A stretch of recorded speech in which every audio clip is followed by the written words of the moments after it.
How's it going, viewers? Mr. Incredi-Brony's back and he's roll the punches, baby. Welcome to Incredi-Brony, guys. We're going to be checking out a video titled Opaline's Hidden Past by Wild Striker Brony.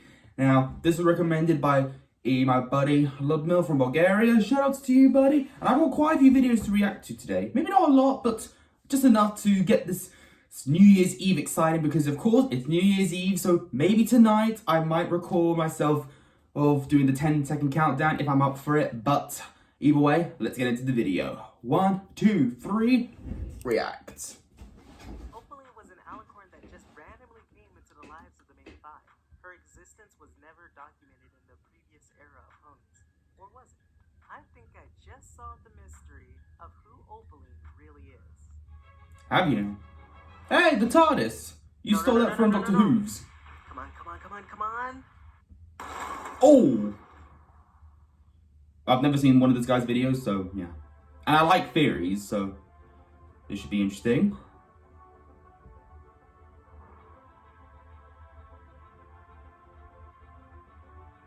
What was I talking about? Oh, right. First things first.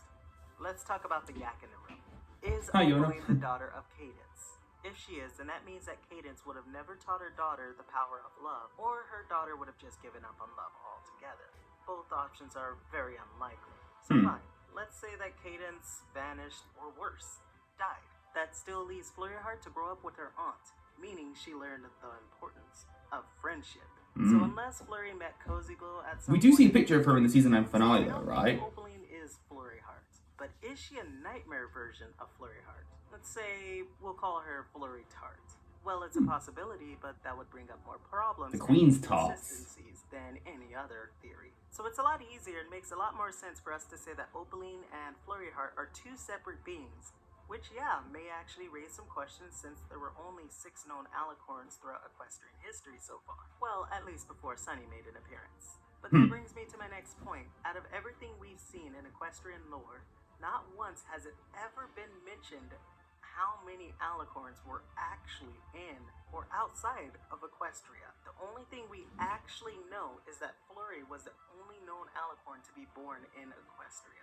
Well, that and a pony can become an alicorn if they activate the dormant alicorn genes within their body. What can I say? I like that theory. But what does this mean for Opaline? Does it mean that there are other alicorns out there that we haven't heard of yet? And are some of them connected to Opaline being a flame alicorn? Well, my little pony, the answer is yes. It's like Sawtooth told me before. Opaline can't say that she wants to be the strongest flame alicorn if she's the only flame alicorn. And while it'd be easy That's to a good trace her point. existence at the beginning of equestrian history, I don't think that's right. And the same thing goes for her being born between Twilight's era and Sunny's era. And a pony couldn't have developed a personality like Opaline in just an era where there was no magic. So let's dig a little deeper, because it turns out we were told when Opaline existed. Remember back during Izzy's slumber party? Yes. Sunny told everyone a story about how the ponies of the past started to fight each other after an Earth pony got hurt.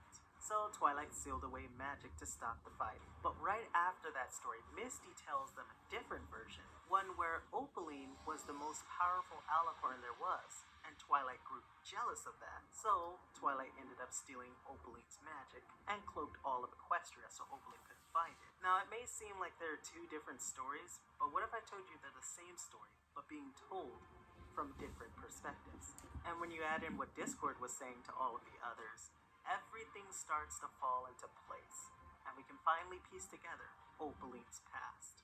So without further ado, here's the full story of Opaline. Long before Twilight became an alicorn, there was another young unicorn named Opaline that lived in Equestria. Opaline, being a young filly, would often fantasize about becoming an alicorn. She would spend her days admiring the works of Celestia. And although she had been born into a royal family, she believed that true royalty was only held by alicorns. So as the years went on, she would study ways to become an alicorn through magic. Eventually, her city would be attacked, and it would be up to her to protect it. Due to her research in magic, she had discovered a new type of magic. A magic that allowed her to absorb the fire of dragons to enhance her own magical abilities. Oh yeah, no wonder she kidnapped Sparky. Of Celestia. So as soon as Opaline cast that spell and used that magic, she was transported to the celestial dimension, where everything that ever happened to her flashed before her eyes. Celestia stood before her and gave her a choice: to follow her as her new student or be returned to her old life. But for Opaline, the choice was already made. She chose Celestia, and from her back sprouted wings. Oh. Years later, Celestia started to notice that Opaline had a hidden darkness inside of her. This darkness would frighten Celestia to the point where she would send Opaline away while she took another student. Years later, Opaline would hear about Twilight Sparkle being Celestia's newest pupil, and this would infuriate her. She would wonder why she wasn't good enough and why Celestia had abandoned her. And as the years continued, she would see what Twilight was capable of with her friends, until the day that Twilight was finally crowned the Princess of Equestria.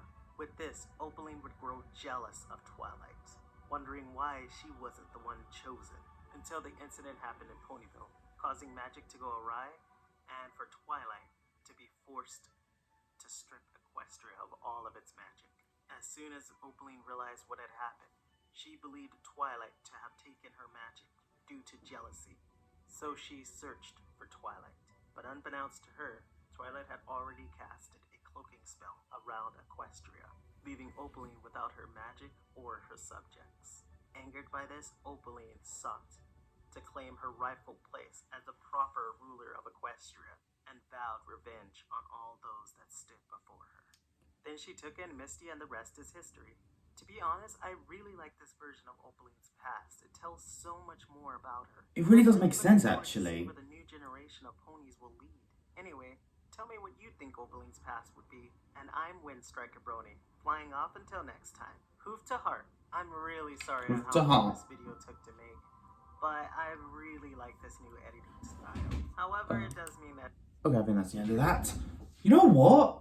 I think he's got a point. Wild Striker-Brony actually has a point. It makes sense. Opaline is obviously jealous of Twilight getting all the attention. So that Shim was obviously jealous as well. Why else did she steal her crown in the first Equestria Girls movie? It makes sense. And she's forcing Misty to dragon nap Sparky for the fire or magic that he's got, because, you know, that's what she used to gain the strength. But when you see darkness in someone's heart, you say no. Just like in Kung Fu Panda, Master Oogway saw darkness in Tai Lung's heart and refused the Dragon Scroll. Think about dragon! I said dragon again! It's all about the dragon. Tai Lung wants the Dragon Scroll. Opaline needs Sparky's dragon magic. You see, guys? Mind blown. This makes sense. Yes, I agree with this. I actually do agree with this theory. And it's perfect. It really is. But I need to know what happened to Florida. We do see a stained glass of her in the season 9 finale, like in the background somewhere. So it just proves that Flurry Heart had to become magical and very powerful, right? Either way, yeah, Opaline's past is something special. And I think that's the message Twilight was trying to give Sunny and her friends in episode 2 of Chapter 2, Make Your Mark. I feel like she was trying to tell them about Opaline.